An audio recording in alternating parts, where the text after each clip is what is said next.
मैं माँ हूं, धरती माँ, जिसका मन ईश्वर में रम जाए, फिर संसार की कोई शक्ति उसे अपने विचार बदलने पर विवश नहीं कर सकती।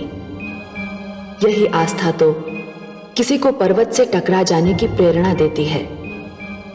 जिसने स्वयं को ईश्वर के हाथों में सौंप दिया, उसे किसी का क्या भय हो सकता है। जिसने ईश्वर की प्रभुसत्ता मान ली, वो तो स्वाधीन हो जाता है, मुक्त हो जाता है। हिरण्यकशिपु ने यह देखकर कि उसका पुत्र उसे ईश्वर नहीं मानता, उसे इस आशा पर दोबारा गुरुकुल भेजा कि शायद अब प्रहलाद अपने विचार बदल दे। परंतु मैं जानती हूं कि यह नहीं हो सकता। हां, अवश्य ही मुझे यह विचार व्याकुल कर रहा है कि यदि इस बार भी प्रहलाद ने अपने उन्हीं विचारों को व्यक्त किया जिसका आधार उसका श्री विष्णु पर विश्वास है, तो हिरण्यकशिपु क्या करेगा?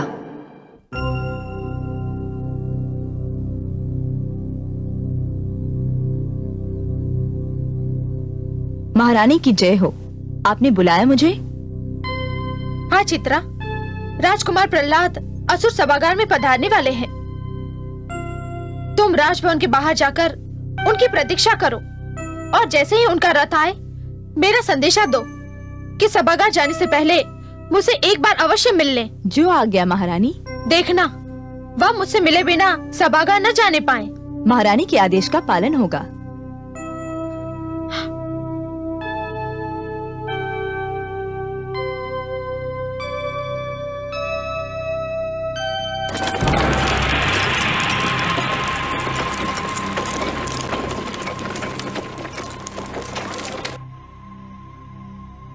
आइए।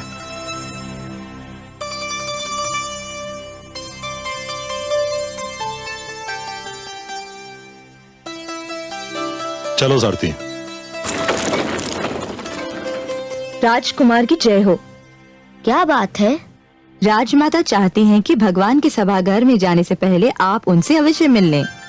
गुरुजन, आप अतिथिशाला में विश्राम कीजिए, मैं माताजी से मिल के आता हूँ।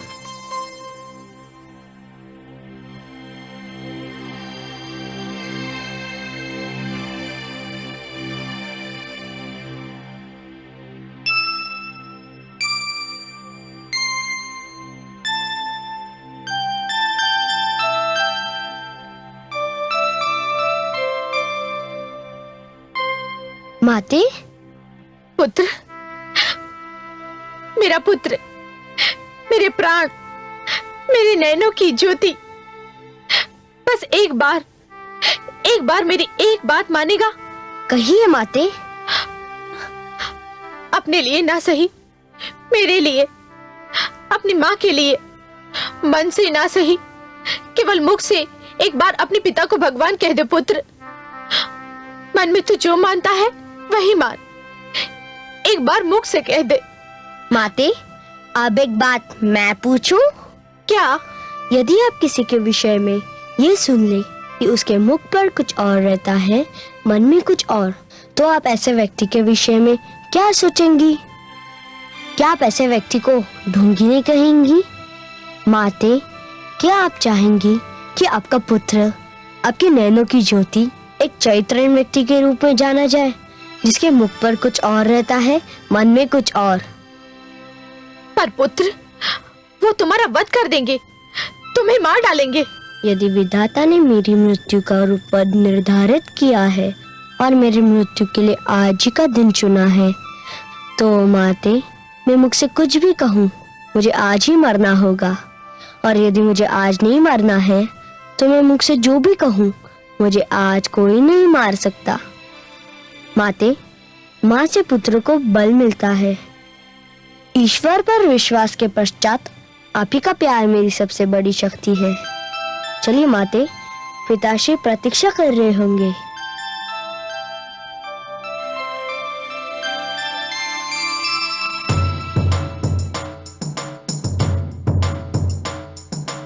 सर्वशक्तिमान भगवान हिरण्यकशिपु की जय हो। महारानी कायाधु और राजकुमार प्रहलाद उपस्थित हो रहे हैं।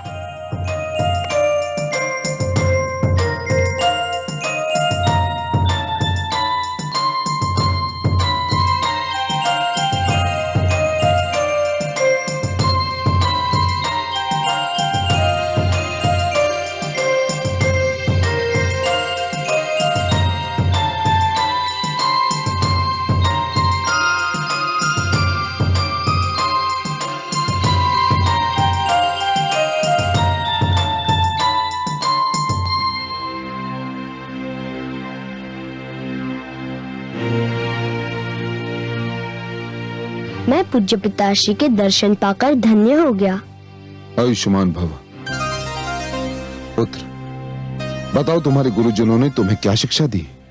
हे पूज्य पिताश्री, मेरे गुरुजन ने मुझे वो सारी शिक्षा दी जो उनके पास है। यदि उस शिक्षा का कुछ अंश मैं ग्रहण कर सका तो इसका श्रेय मेरे गुरुजन को है, और यदि उसका कुछ अंश मैं ग्रहण नहीं कर सका तो इसमें सारा दोष मेरा अपना है।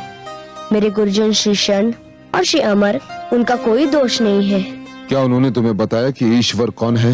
हे पूज्य पिताश्री, उन्होंने मुझे वो सब कुछ बताया जो आपने उन्हें बताने का आदेश दिया था। तो बताओ, ईश्वर कौन है?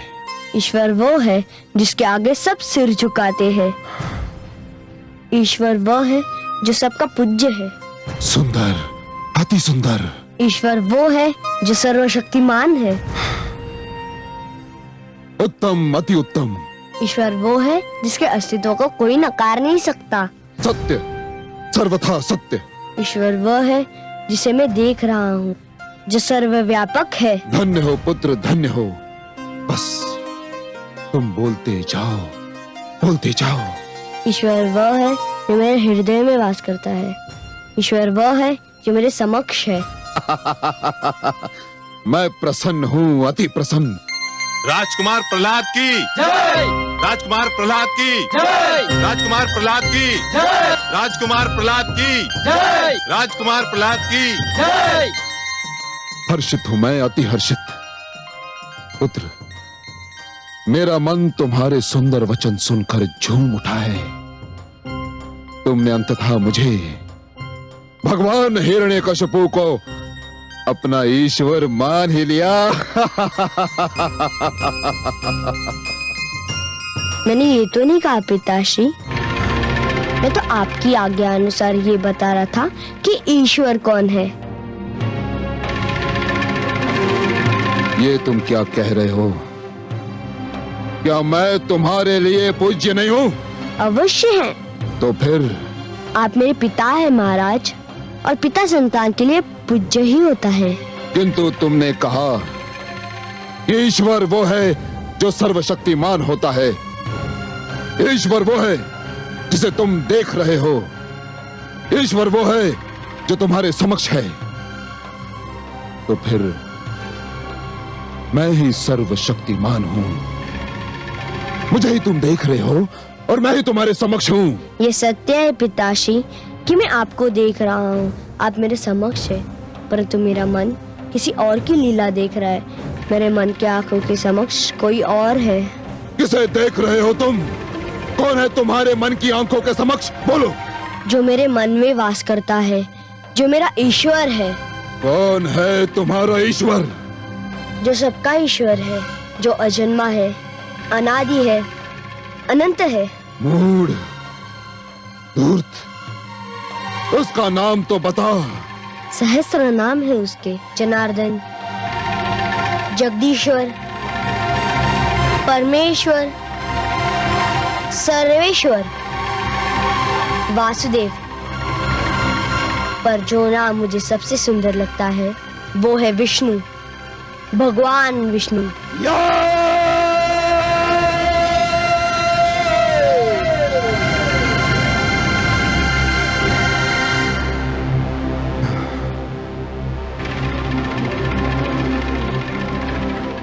हे दुर्बुद्धि, दुर्मते, अभागे, किसने दिया तुझको ये उपदेश? किसने दिया? पिताश्री, हृदय में बसे हुए भगवान विष्णु तो जगत के उपदेशक है, परमात्मा है।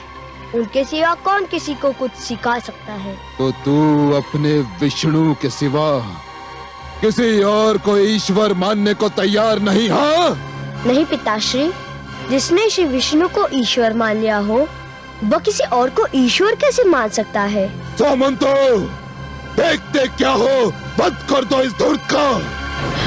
नहीं महाराज, दया कीजिए इस पर, दया कीजिए। जो विष्णु को भगवान मानता हो वो किसी भी दया के योग्य नहीं है। ठीक कहा स्वर भानु ने। सामंतो, मेरे इस मूढ़ पुत्र पर खड़क के ऐसे प्रहार करो किसके शरीर के टुकड़े टुकड़े हो जाएं। प्रहार करो इस पर।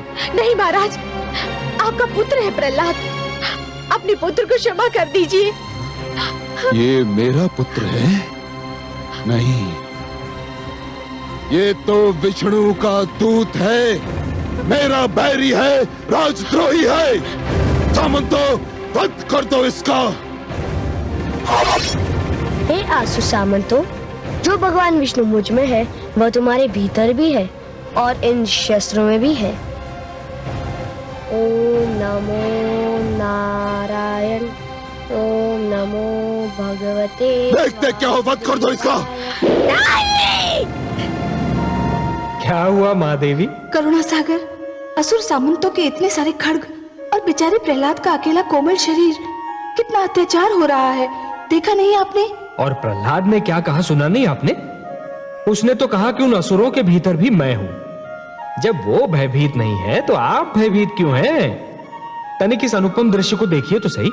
ओम नमो नारायण, ओम नमो भगवते वासुदेवाय। प्रहार करो इस पे, प्रहार करो। ओम नमो भगवते वासुदेवाय। ओम नमो नारायण, ओम नमो भगवते वासुदेवाय। ओम नमो नारायण, ओम नमो भगवते वासुदेवाय।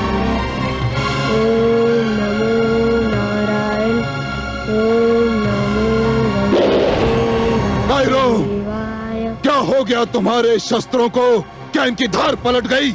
अब खड़े खड़े मेरा मुंह क्या देख रहे हो? समाप्त कर दो मेरे बैरी को, समाप्त कर दो इसे। नहीं, रुक जाइए सामंतगढ़, आपने एक बार प्रयास करके देख लिया, कुछ नहीं बिगाड़ सके मेरे पुत्र का। अब मैं तुम्हें दोबारा प्रयास नहीं करने दूंगी। महारानी, हट जाइए बीच से। मेरे और मेरे शत्रु के बीच आने का किसी को अधिकार नहीं, फिर चाहे वो मेरी पत्नी क्यों ना हो। महाराज, मैं आपकी पत्नी अवश्य हूँ, परंतु मैं प्रहलाद की माँ भी हूँ। एक माँ को अपने पुत्र की रक्षा करने का पूरा अधिकार है। मैं भी पिता हूँ इसका, मैंने भी प्रेम किया था इससे, किंतु इस धूर्त ने विष्णु को अपना ईश्वर मानकर मेरे प्रेम को घृणा और क्रोध में बदल दिया। मैं इसे कदापि क्षमा नहीं कर सकता, कदापि नहीं। आप हट जाइए बीच से। आप क्षमा नहीं कर सकते क्योंकि आप पिता है इसके। मैं इसका वध नहीं देख सकती क्योंकि मैं माँ हूँ इसकी। मैंने इसे अपने गर्भ में पाला है, इसके जन्म पर प्रसव पीड़ा सही है। मैंने अपने रक्त को दूध में बदलकर इसका पेट भरा है।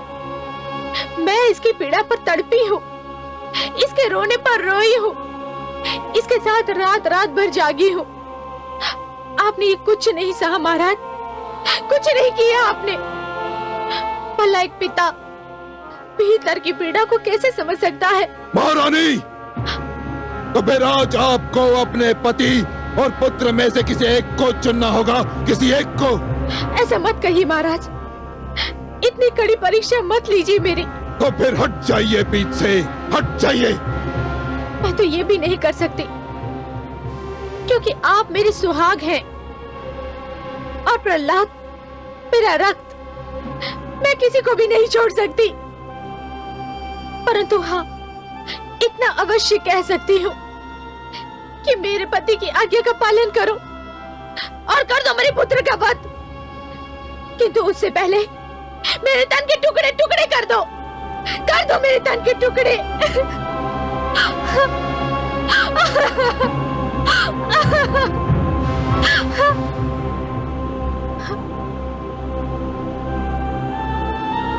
आप रुक क्यों गए? कर दीजिए मेरे पुत्र का वध, अपने भगवान की आज्ञा का पालन करिए।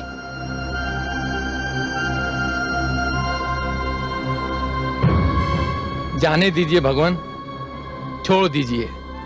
नास्तिक प्रहलाद के साथ अपनी प्राण प्रिय महारानी से भी हाथ धो लेना बुद्धिमत्ता नहीं है। जीवन मृत्यु के प्रवेश के लिए अनेक द्वार रखता है। मृत्यु किसी भी द्वार से प्रवेश कर सकती है। अपनी सेवा का कुछ अवसर मुझ तुझ सेवक को भी दीजिए। इस समय प्रहलाद को छोड़ ही दीजिए। पर ये दुर्मति मेरे राज्य में नहीं रह सकता। कैसे रह सकता है? विष्णु के दूत और भगवान हिरण्यकशिपु के पुजारी एक ही चार दीवारी में कदापि नहीं रह सकते। सामंतो, मेरे इस अभागे पुत्र को राज्य की सीमा से बाहर खदेड़ दो और घोषणा कर दो कि जो भी इसे जल देगा उसे जल प्राप्ति के सारे साधनों से वंचित कर दिया जाएगा। जो भी इसे अन्न देगा उसके अन्न भंडार फूंक दिए जाएंगे और जो भी इस बालक को अपनी छत के नीचे आश्रय देगा उसके घर का विध्वंस कर दिया जाएगा।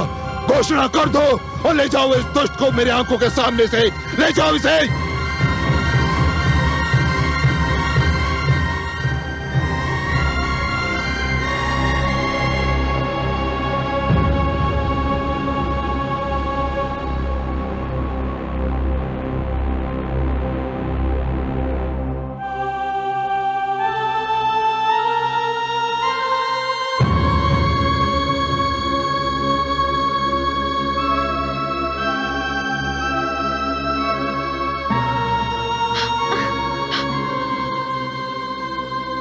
पुत्र, मेरा पुत्र। माते, तुमने मातृत्व का धर्म निभाया। संसार ऐसी माताओं को सदा याद रखेगा। मुझे तुम पर गर्व है, तुमसे प्यार है, परंतु मेरी चिंता मत करो। मेरे साथ वही होगा जो विधाता ने मेरे भाग्य में लिख दिया है। मैं अपने पिता के आदेश का पालन कर रहा हूँ, तुमसे दूर जा रहा हूँ। हो सकता है ये सब भी मेरे श्री विष्णु भगवान की इच्छा से हो रहा हो।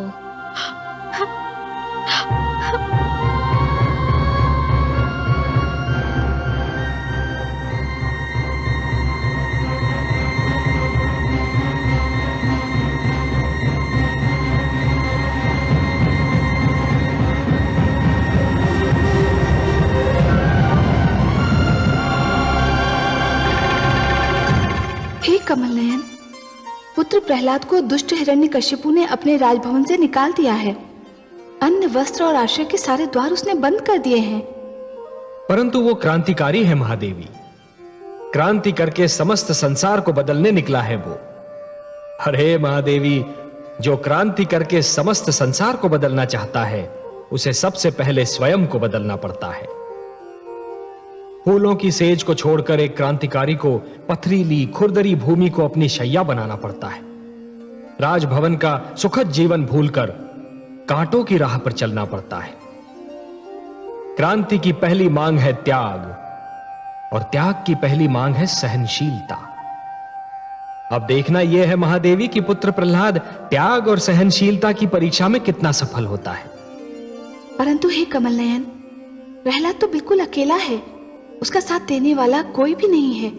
सभी तो उसका विरोध कर रहे हैं। हर क्रांतिकारी शुरू में अकेला ही होता है महादेवी। सारे उसके विरोधी होते हैं, परंतु जैसे जैसे उसके विचारों का ताप बढ़ता जाता है विरोध का हिम पिघलने लगता है। उसके विचारों से सहमत होने वालों की संख्या प्रतिदिन बढ़ती जाती है। हाँ, इसमें समय अवश्य लगता है। पत्थर के कण को रत्न बनने के लिए बहुत यातनाएं झेलनी पड़ती हैं महादेवी। और फिर वो अकेला कहां है? उसका विश्वास उसके साथ है, और जहां विश्वास है वहां मैं हूं। जानती हूं मैं, परंतु हिरण्यकशिपु को ये नहीं करना चाहिए। कैसा कठोर है वो। पिता होते हुए भी अपने ही पुत्र पर इतना घोर अत्याचार। कैसा पिता है ये दुष्ट। हिरण्यकशिपु क्या जाने महादेवी कि स्वयं अपने पुत्र प्रहलाद को अत्याचार का लक्ष्य बनाकर वो अपने ही लिए महाविद्रोह का निमंत्रण दे रहा है। उसका हर बढ़ता हुआ पग उसे उसके पतन के निकट ले जा रहा है।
वासुदेवाय। ओम नमो भगवते वासुदेवाय। ओम नमो भगवते वासुदेवाय। ओम नमो भगवते वासुदेवाय।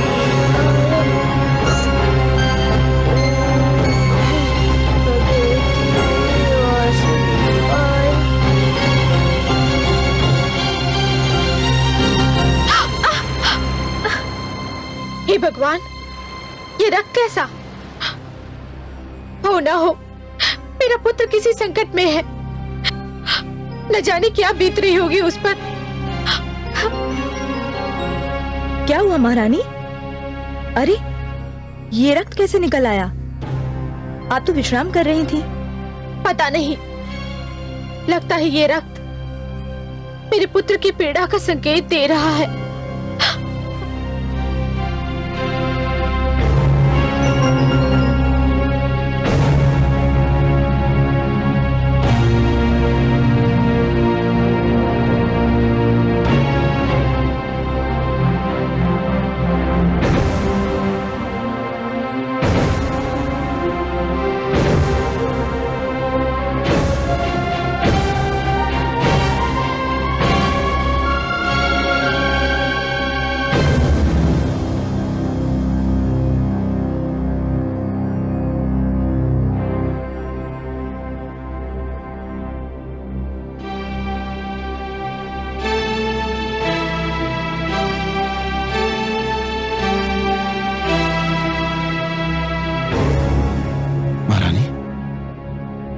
क्या हुआ?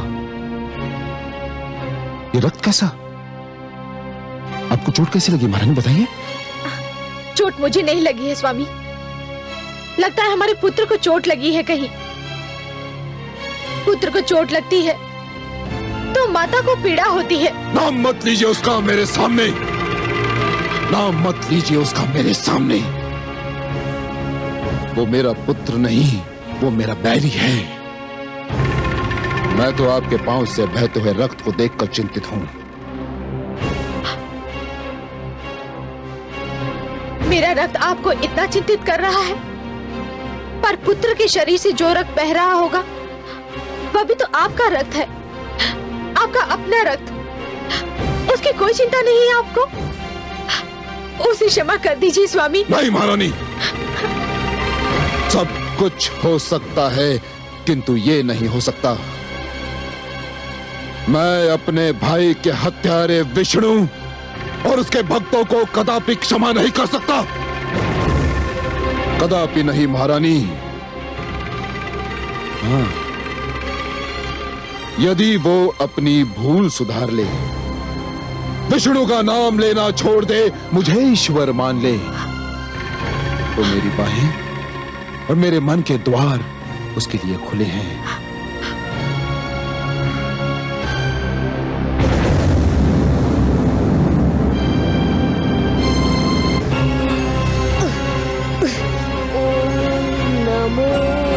भगवते वासुदेवाय। ओम नमो भगवते वासुदेवाय।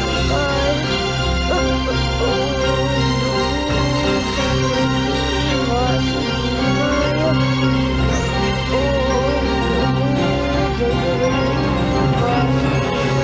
ओम नमो भगवते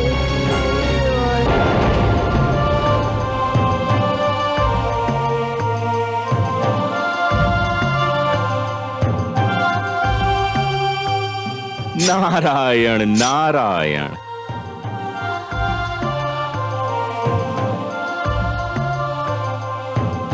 प्रणाम देवर्षि। आयुष्मान भव। पुत्र, कांटों पर क्यों चल रहे थे? तुम अपना मार्ग बदल भी तो सकते थे।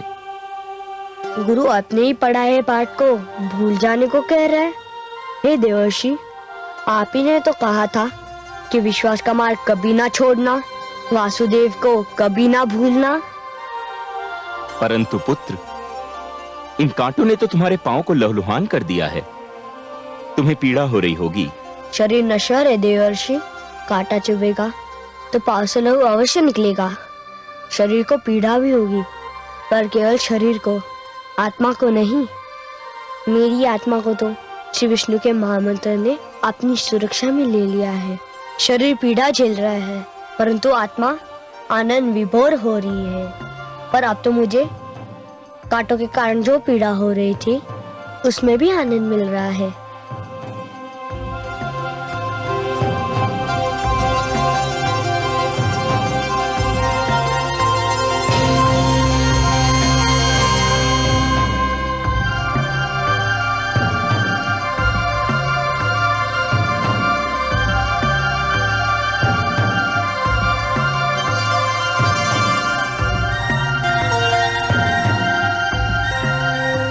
यह क्या किया आपने देवर्षि? यह रक्त तो मेरा साहस बढ़ा रहा था, यह पीड़ा तो मुझे आनंद दे रही थी।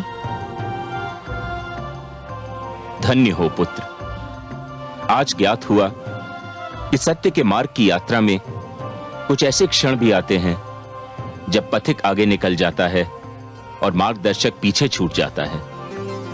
तुमने तो मुझ जैसे मार्गदर्शक को भी पीछे छोड़ दिया।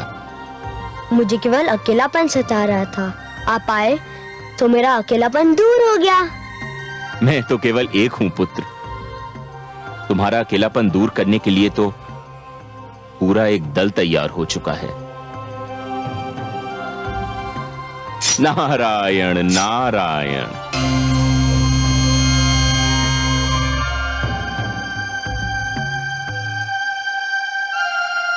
ओम नमो नारायण।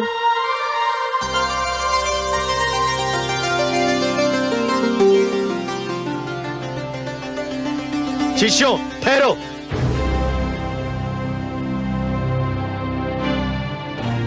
ये सबके सब तुम कहाँ भागे जा रहे हो? हम जा रहे हैं गुरुदेव। अरे वह तो हम भी देख रहे हैं, परंतु कहाँ जा रहे हो? अपने मित्र के पास। मित्र के पास? हाँ, हम राजकुमार प्रहलाद को खोजने जा रहे हैं। हम उन्हीं के साथ रहेंगे। अरे मूर्खों, सर्वनाश होगा तुम्हारा भी और हमारा भी। अगर भगवान हिरण्यकशिपु को इस बात की सूचना मिल गई तो तुम्हारा तो सत्यानाश होगा ही, हमारा जीवन भी संकट में पड़ जाएगा। प्रहलाद ने भगवान हिरण्यकशिपु को ईश्वर न मानने का अपराध किया है, इसलिए उसे दंड दिया गया है। तुम क्यों दंड को निमंत्रण देते हो? वह अपराध तो हमने भी किया है गुरुदेव। हमने भी श्री विष्णु को अपना ईश्वर माना है। ओम नमो भगवते वासुदेवाय। ओम नमो भगवते वासुदेवाय। अरे मूर्खों, सत्यानाश हो तुम्हारा, रुक जाओ। हे भगवान, रक्षा करो हमारी। भ्राता अब तो गए, हम भी और तुम भी। सदा की भांति इस बार भी आपका वचन सत्य सिद्ध हुआ। पुत्र प्रहलाद सचमुच अकेला नहीं है। असुर गुरुकुल के समस्त विद्यार्थी उसके विचारों से सहमत दिखाई दे रहे हैं। महादेवी, बाल अवस्था में मन की स्थिति कोमल होती है, उपजाऊ भूमि की भांति। इस अवस्था में जो भी विचार मन की धरती में बो दिए जाएं, बहुत सरलता से जड़ पकड़ लेते हैं।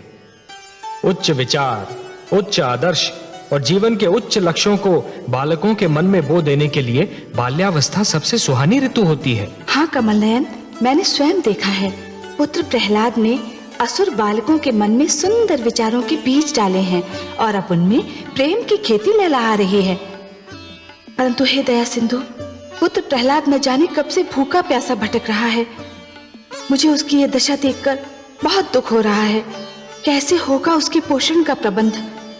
हिरण्यकशिपु ने तो उस पर जीवन के सारे द्वार बंद कर दिए हैं। प्रकृति ने तो अपने द्वार बंद नहीं किए ना महादेवी। हिरण्यकशिपु ने आपके पुत्र प्रहलाद पर जितने द्वार बंद किए हैं, वो सारे द्वार प्रकृति स्वयं अपने हाथों से उसके लिए खोल देगी।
हे भगवान विष्णु, यदि आपकी यही इच्छा है कि मैं कुछ ना खाऊं, कुछ ना पीऊं, भूखा प्यासा ही रहूं, तो यही सही। मैं आपकी इच्छा के आगे सिर झुकाता हूँ। मैं भूखा प्यासा रहकर भी आपका नाम जपता रहूंगा, आपके नाम का मंत्र पढ़ता रहूंगा। ओम नमो भगवते वासुदेवाय।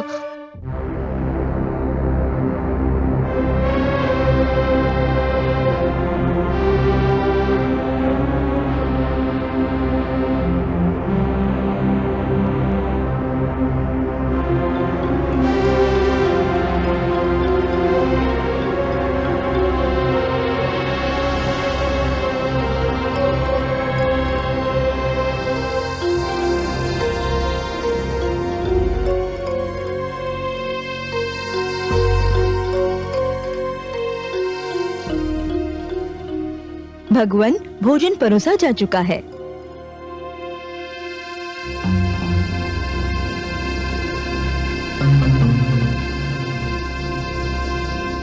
आइए महारानी। नहीं महाराज, आप भोजन कर लीजिए, मुझे इच्छा नहीं है। क्यों? जब ये ध्यान आता है कि मेरा लाल भूखा प्यासा कहीं भटक रहा होगा, अन्न के एक एक दाने और जल की एक एक बूंद को तरस रहा होगा, तो ये स्वादिष्ट व्यंजन, ये भोजन मुझे विष दिखाई देता है। सोने चांदी के ये बर्तन मुझे हलाहल के प्याले लगने लगते हैं। यदि आज वो भूखा है, प्यासा है, भटक रहा है, तो उसका उत्तरदायी वो स्वयं है। उसने अपने हाथों से अपने जीवन को नर्क बना लिया है, और यदि वो अपने हठ पर अड़ा रहा तो वो इस नर्क से निकल भी नहीं पाएगा महारानी, कभी नहीं। क्यों इतनी निर्दयता पे उतर आए हैं आप? नहीं महारानी, मैं निर्दयी नहीं हूं, नहीं हूं मैं निर्दयी। यदि आज वो अपनी हार मान ले और मुझे ईश्वर मानकर मेरे चरणों में अपना शीश नवा दे, तो मैं अपने हाथों से उसके पांव तले फूल बिछा दूं, अपने हाथों से उसे सोने का कौर खिलाऊं, अपने हाथों से थपक थपक कर अपनी गोद में सुलाऊं। हाँ महारानी, यह भगवान हिरण्यकशिपु का वचन है। चलिए भोजन ग्रहण कीजिए।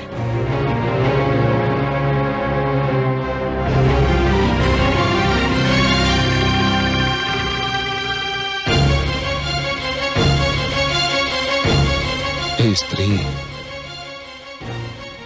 मैं भगवान होकर तुझे समझ नहीं पाया, तुझे कोई समझ नहीं सकता। अहंकार की आग में भस्म हो गया प्यार, पिता पुत्र के बीच में खड़ी हुई दीवार, छोड़ दिया पीछे महल, पकड़ी दुख की राह, प्रभु में जिसकी आस था उसको क्या परवाह, उसको क्या परवाह।